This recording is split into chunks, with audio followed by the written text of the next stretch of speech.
Hi there, my name's Jamie Worsdall and I'm going to be showing you a project that I've been working on using FMOD for Unity.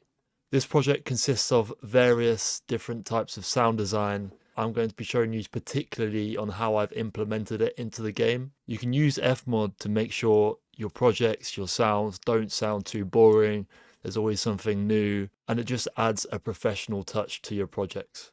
This video is purely for the sound design aspect. I'm going to be showing you all of my FMOD banks and how I've implemented them into this level. The sounds range from footsteps to soundscapes, atmospheric elements, and also props that are in the game and that you'll see later on. So without further ado, let's get into it. So first things first, we have our soundscape, which is basically just the atmosphere of the Viking village. Now, I thought there's going to be a lot of birds, little insects here and there, and possibly some dogs as well, animals in the background. So I'm going to play the pure audio for you, and I'm going to go into detail on how I've actually implemented it into the game.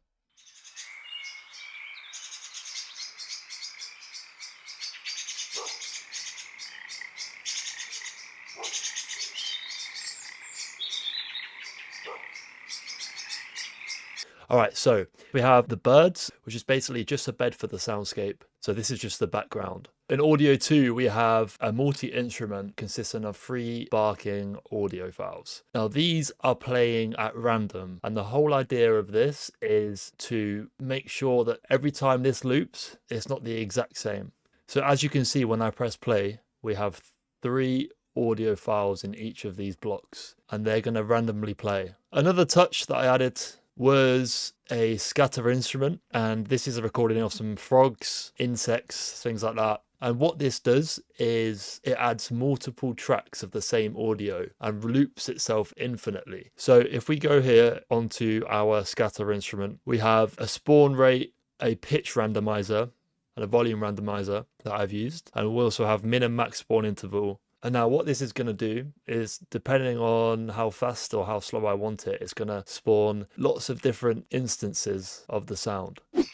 These lines represent how many instances of the sound there are.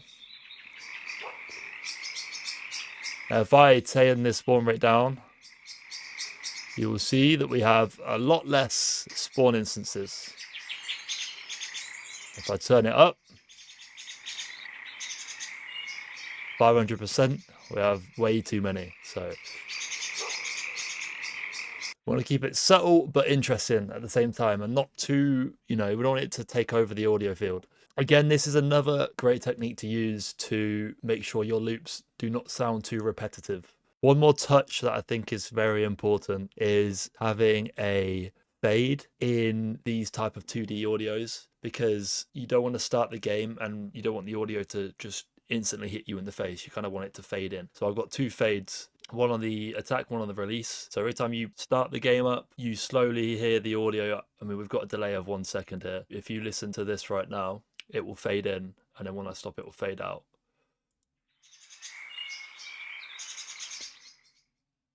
Like that. It's just a professional touch to add that I think is very effective.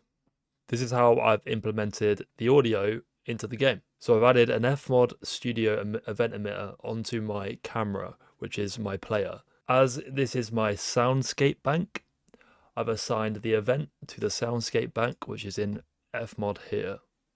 And this is what's going to play. Now, a very important thing to add is event plays trigger when the object starts. So as soon as I get into the game, that's when we're going to hear it. Moving on, we have our waves. The way I've created these is by adding 5 cube objects to the level, each cube emitting sound from a bank from FMOD. These circles that you see here, this is the attenuation range. So if we zoom in, this little circle right here is the maximum level the sound can reach. And then here we have the quietest part of the sound. So when the player reaches around here on the docks, they'll start to hear the waves, the seagulls in the distance. So I recorded some field recordings of some seagulls and some lakes. Here's the seagulls track.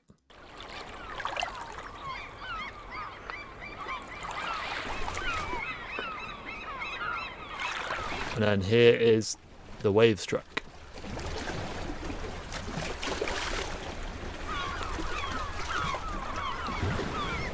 So when you go close to the sea, you can hear some waves, you can hear some seagulls.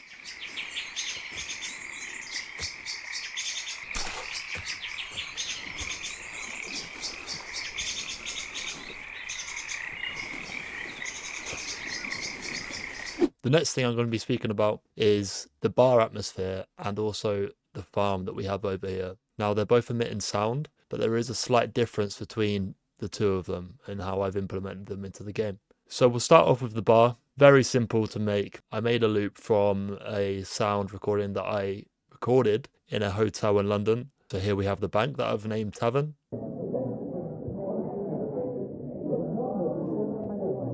Now, a simple thing that I've done here is add a low pass filter onto the audio. Obviously, the reason for that is because the door's closed. You know, you're not going to hear all of the audio in its full frequency. Very simple to do. Literally multi-band EQ, took some of the highs, took a little bit of the lows out, don't want any of that rumble in there. And then we've simply created a cube or a sphere, whatever object. I think I did a sphere for this one. And then created the attenuation distance between the center of the tavern, which sounds like this in game.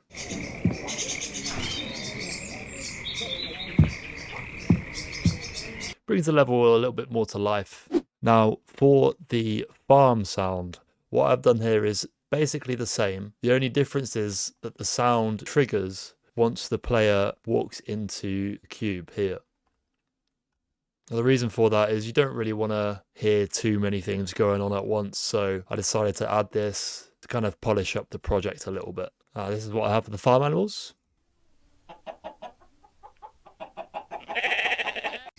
And then once we walk into the farm, as you can hear, we can't hear anything right now. As soon as you step in,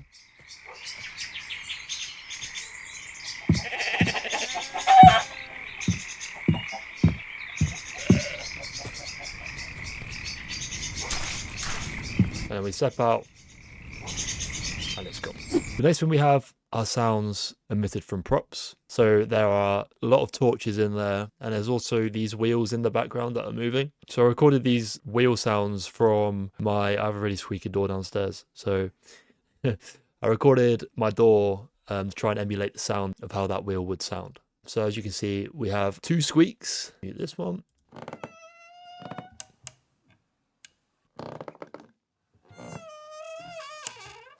And then we also have a clock tick that I got from Freesound, just kind of fill out the sound a little bit more.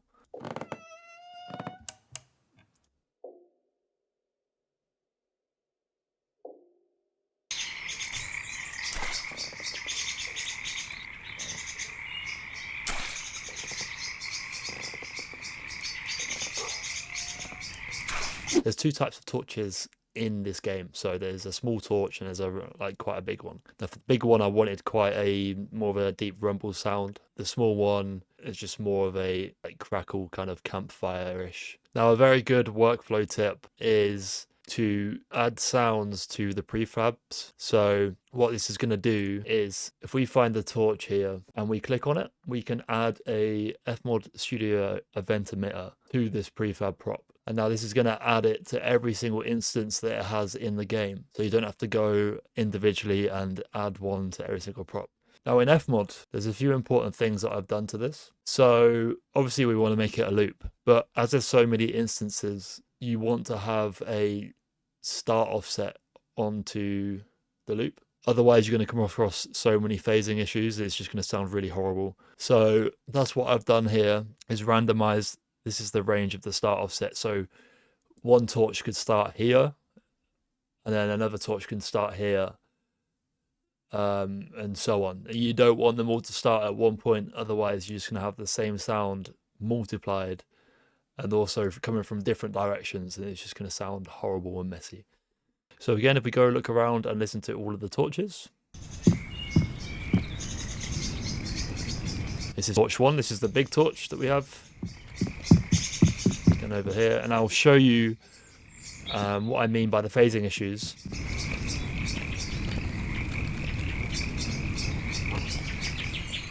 There's two different sounds coming from them. But obviously, because they start at different points, it makes it sound a lot cleaner. And here we have the campfire small torch.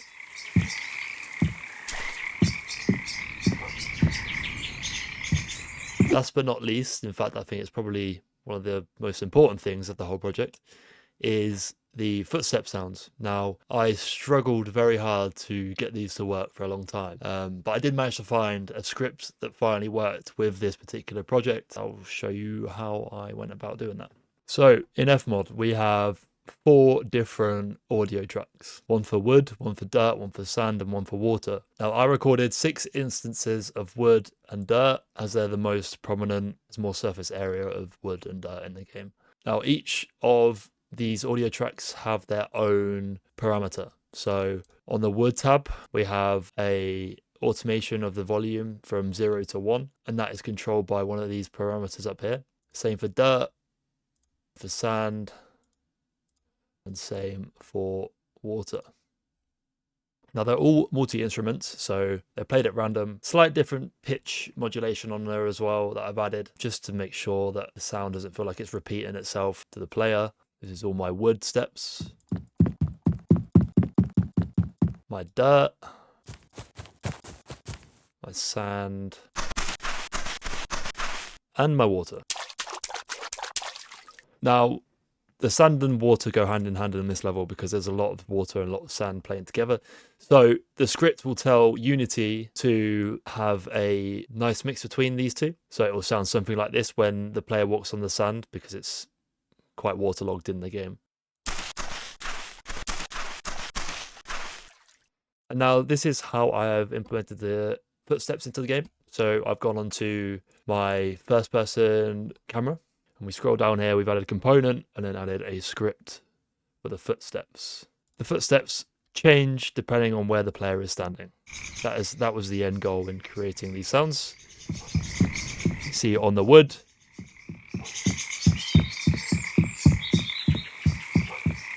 then we move to the dirt.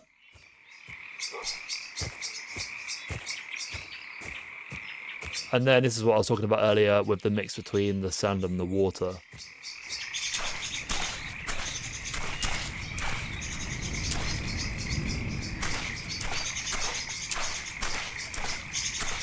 There we go. I hope you enjoyed my video, and please let me know what you think. I really enjoy these kind of projects, and I'll definitely be doing more. And yeah, I'll definitely upload one of these again very soon. So thank you. Peace.